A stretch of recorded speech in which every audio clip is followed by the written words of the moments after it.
Uh-oh. Here comes trouble.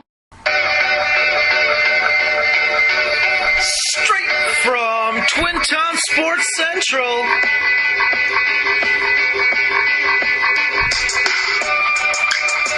It's the Grovcast. What's up, everybody? It's Eric Grover here, Daily News Sports Editor. And I'm bumming a little bit. And if you're a fan of local sports teams in this area, you're bumming too. It was Black Saturday. It was not good. You see, Wyndmere football, Wahpeton football, and NDSCS volleyball all fall just short of state championships, national tournaments. Oh boy, what can you say? We'll have Landon Kafka on in a little bit to talk about the Warbirds, but I just wanted to go over Wahpeton and NDSCS really quick.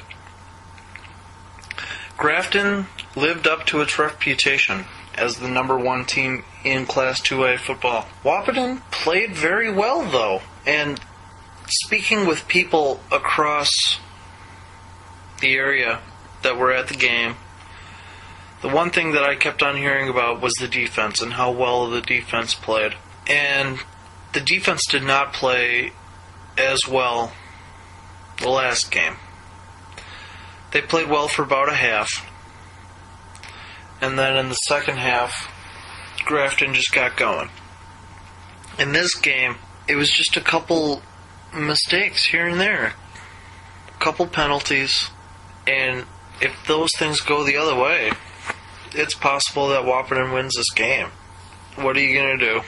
And then the Cats really had some trouble with Columbus Central out of Nebraska. The Wildcats looked like a different team out there. It was strange, especially in the first match. They played with a nervousness almost. It was completely surprising that they would come out this way. They've been dominating teams all season long. Columbus had a lot of power, a lot of finesse, and a lot of defense. That was the biggest thing. Columbus's defense was the best on the court, and that's saying something with how well the Wildcats have blocked and dug out balls all season long, and they took it to them in 6 straight sets. Say that 3 times fast. Alright, moving right along on the Grovecast. This is not the Vanilla Ice version, by the way. Yeah, so is it Queen or Vanilla Ice? Doesn't matter. This is Queen featuring David Bowie. That Vanilla Ice did not rip off. Anyway, if you can't tell, joined by Landon Kafka and Miles Trump, and we're on round 2 of this. Yes, the Grovecast was deleted earlier. Yeah, it was. This is the Redux. You know, technical difficulties. Yeah, due to stupidity. Here we are again. So, last time we talked about Wyndmere Lidgerwood and the end of their season. That was a hard one for the guys. Napoleon again. Can you talk a little bit about that? Yeah, they went up to Napoleon to try and avenge their only loss of the season, and Napoleon came to Wyndmere and beat them earlier this season. And they went up there, and they weren't able to come out with the victory and lost in the state semifinals for 9-man. Still one of the top 4 teams in the state, which is, it's commendable. Nothing to shake stick at. Yeah. It was 20-14. It was a tough day for both offenses. The wind was a factor, but the battle was really won up front for Napoleon. They were able to hold Wyndmere down on the offensive and defensive lines. What was it about Napoleon that, had their numbers? Their name is just scary. Yeah. Their name is scary. That is true. The Napoleon Imperials. Whoa. Yeah, it's for real. It was up front. It was the line. I can't really say anything other than that. Their offensive line did a great job of opening up holes. As opposed to the first game, Napoleon was able to throw the ball all over the field. In this game, they just ran the ball and were able to control the clock and, kept it for most of the game. Now, Miles, we have a pretty big football game coming up on Monday night. Packers, Vikings, at Lambeau. How are you feeling about this? How are you feeling about your team right now coming off the bye? Coming off the bye, generally I feel good against the Green Bay Packers. I don't feel so hot, per se. Aaron Rodgers is playing amazing right now.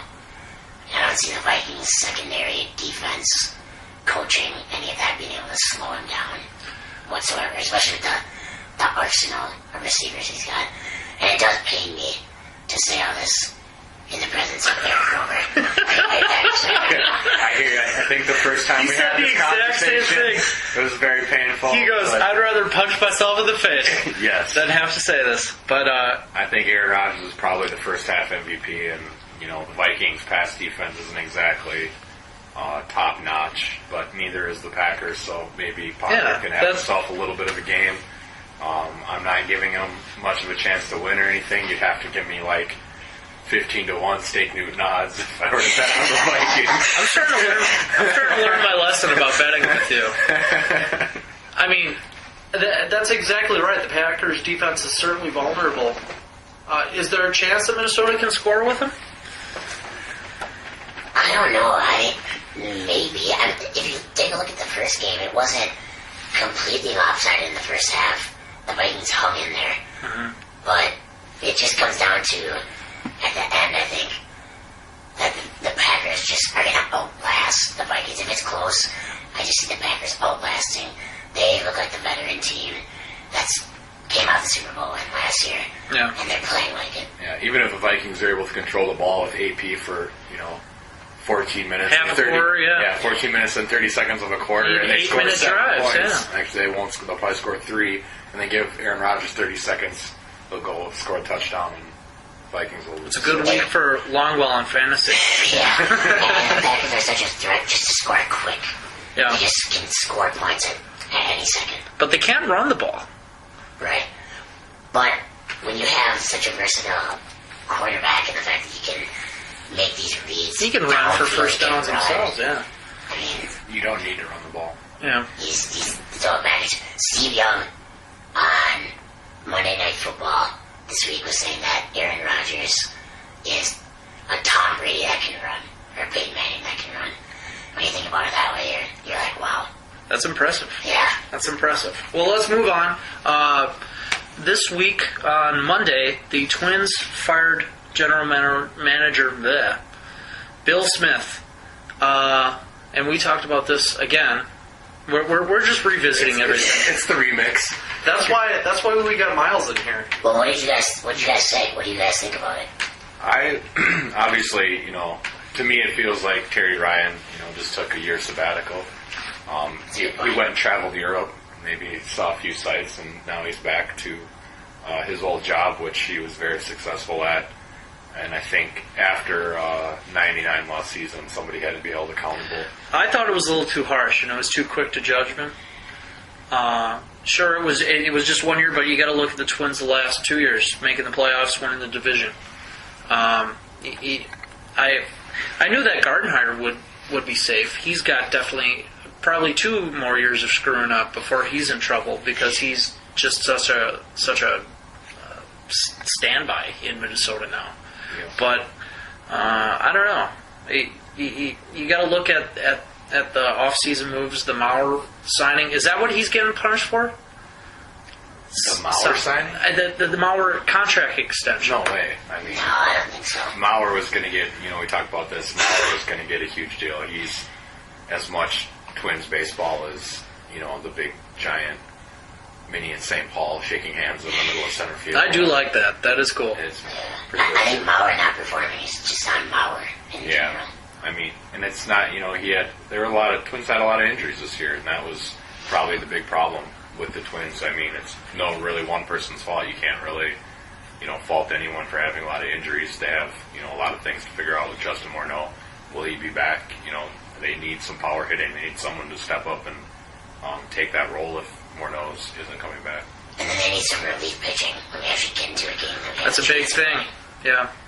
They could not hold leads when they got them. No. How many ninth inning games? I personally watched like 4 or 5 of them, where they would just blow it in the ninth. And I mean, that's something you could put on, former general manager Bill Smith. We had that bullpen. Perfect. It's his fault. He's gone. Well, 2 years ago, It's not going to happen anymore. 2 years with the ago, same guy. You had Brian Fuentes, Joe Nathan, Nishak. You had all these guys that were. The bullpen was stacked. We had about 4 guys that could be starting closers on other teams, and Yeah, but Nathan had injury issues. Is that he right? did. And then they got rid of all the other guys, so we had nobody back there. Yeah. All right. Do we want to address this Paterno thing, or no? I don't know. There's a lot of silence in this Yeah, I don't know. You can't. I mean, it's a Penn State thing, obviously. All I know is that everything seems to be really kept in the dark. They made statements, but none of the statements have shed really. Sounds like a lot of things were kept in the dark. Yeah. No pun intended. No. Really. Yeah. Oh boy. Yeah. It's unfortunate because obviously Paterno meant a lot to the people of Penn State, and I don't particularly root for Penn State. I mean, I'm a Gopher fan, so Yeah.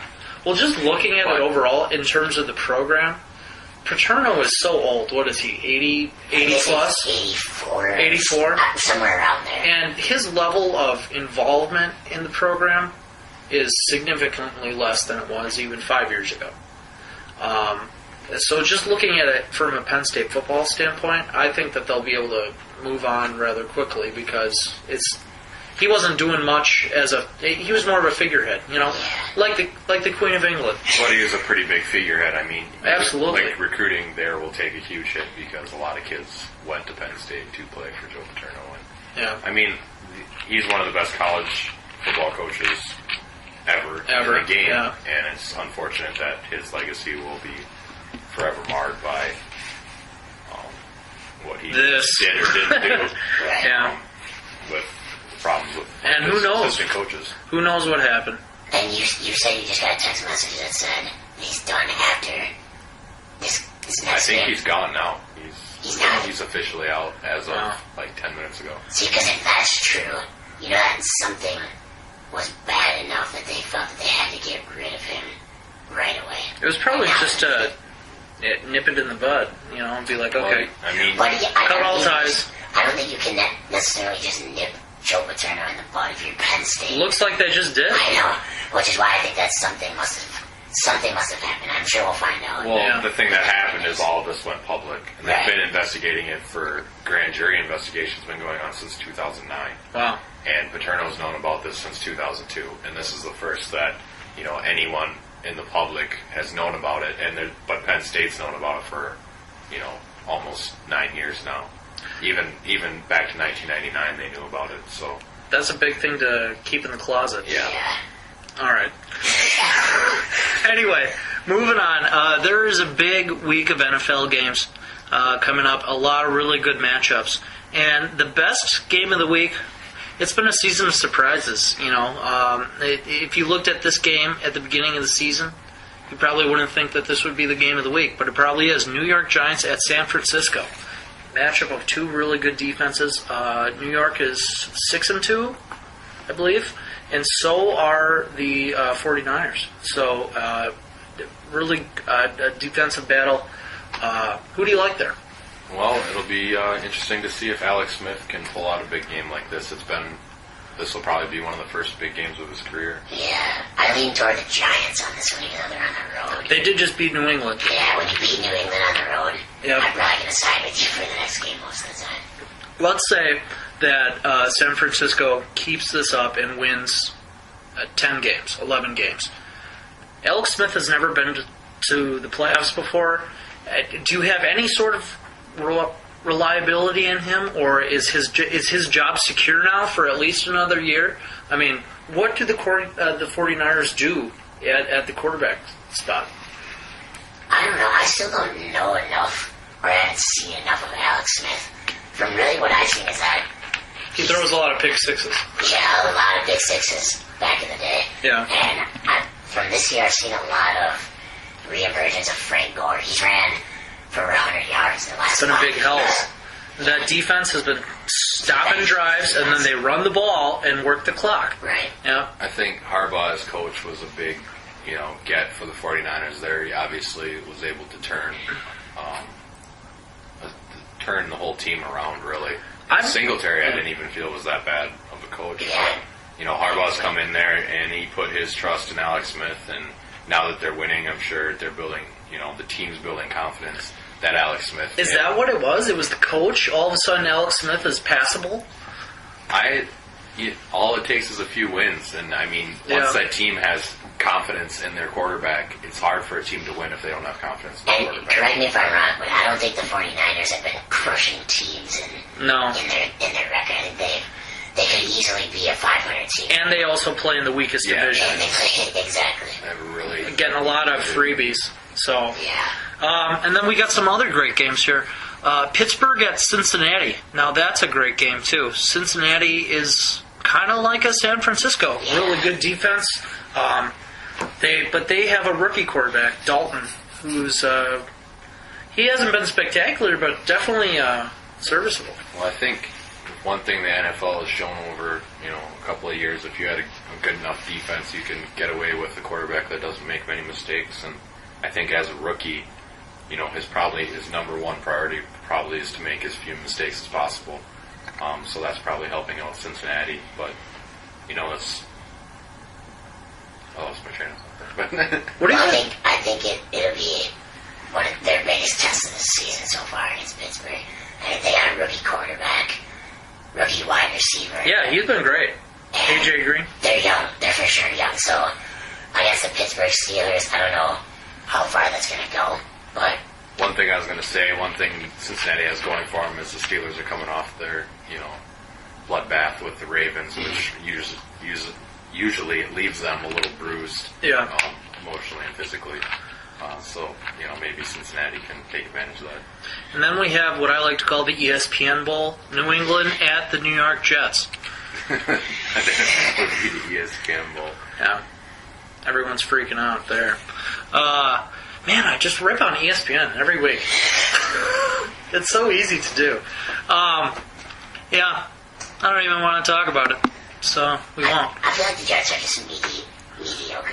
Yeah. I think they're not bad at all by any. They certainly have the talent. But I just don't see them. Winning a Super Bowl? Yeah. Oh, it changed. I was seeing. I was watching ESPN earlier. Speaking of the devil, and they're saying that Just speaking of the devil. that Tom Brady really has trouble with the Jets for some reason. The Jets have sacked him more times than all the other teams in the AFC East combined. Why are the Patriots falling to earth now?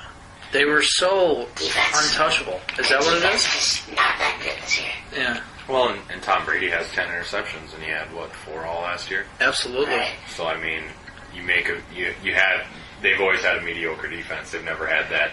They're never going to be compared to the Steelers, the Baltimore Ravens there, but they had a quarterback that didn't make mistakes, didn't turn the ball over, only scored. As soon as you get, a few more mistakes, then you have problems. I think their defense all around is one of the worst. If you look at stats categories, I think they're one of the worst in almost all respects. The Giants really showed every team in the league how to beat the Patriots with their win last week.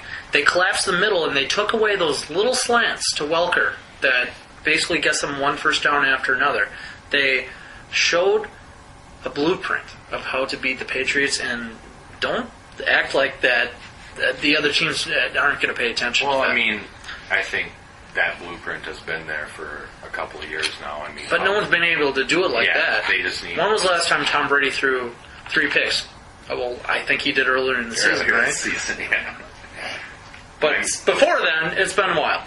One thing I like about the Giants, too, is that it seems like Eli Manning is actually starting to really become a stud quarterback. You think? Yeah, in the past, he's just been kind of thought, even though he won a Super Bowl, I think he's just been kind of looked at as Peyton's little brother. Not even. He's just like, But he's mediocre. if you look at they have a good team. I think they do have a good team. I think that his receivers, his core of receivers are aside from the Packers, the best in the NFL, possibly.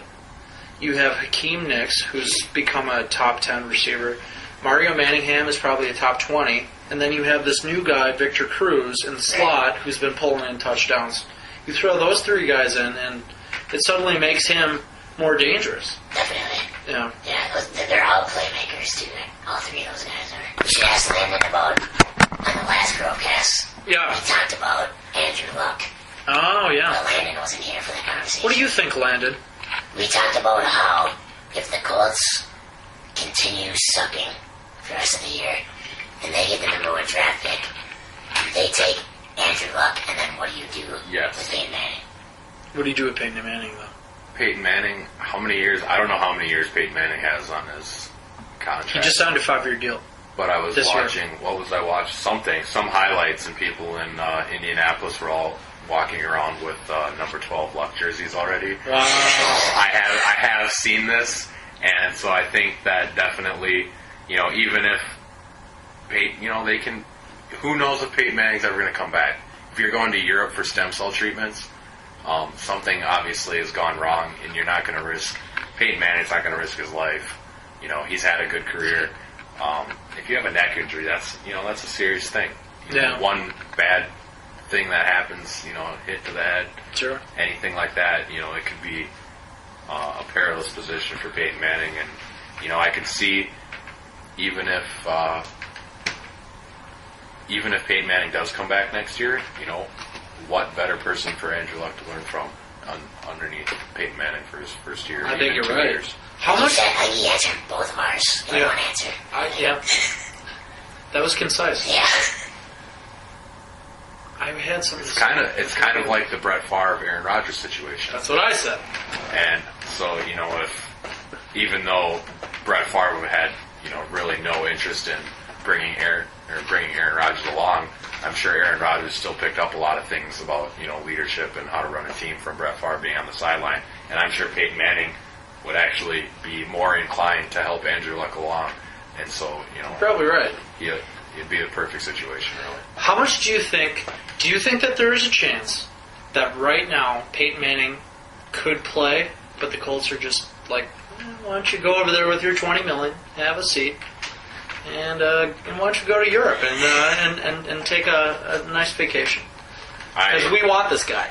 Well, at this point, I would say that could be true. Do you think he sits for the rest of the season? Why would you bring him back? I think so. Why would you? I mean, Exactly. It's too much of an investment. It's too much of a risk for Peyton Manning. It's too much for a risk for the organization. Yeah. At this point, if it was 4 weeks ago, Maybe not. then maybe he comes back and tries to salvage the season. But How many wins do you think the Colts have if they have Peyton Manning all year?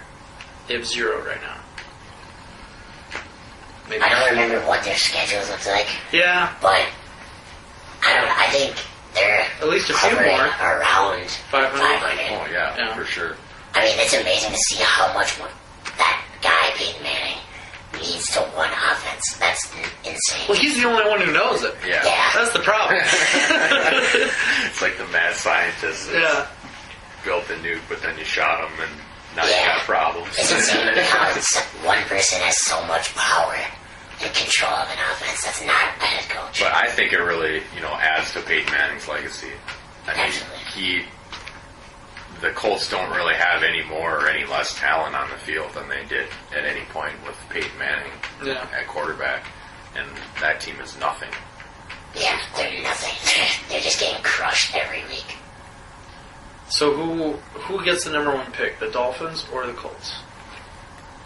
Well, the Dolphins actually look pretty good. Handed it to the Chiefs. Are the Colts are the only winless team, right? Yeah.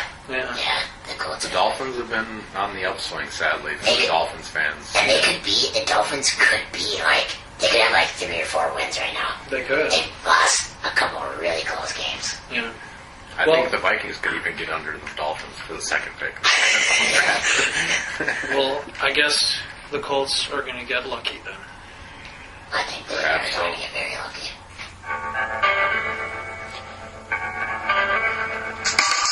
All right.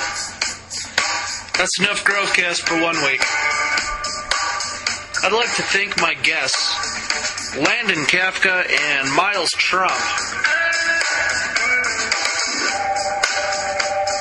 Thanks, guys. And thank you for listening. We'll catch you next week on the Grovcast. So long ago.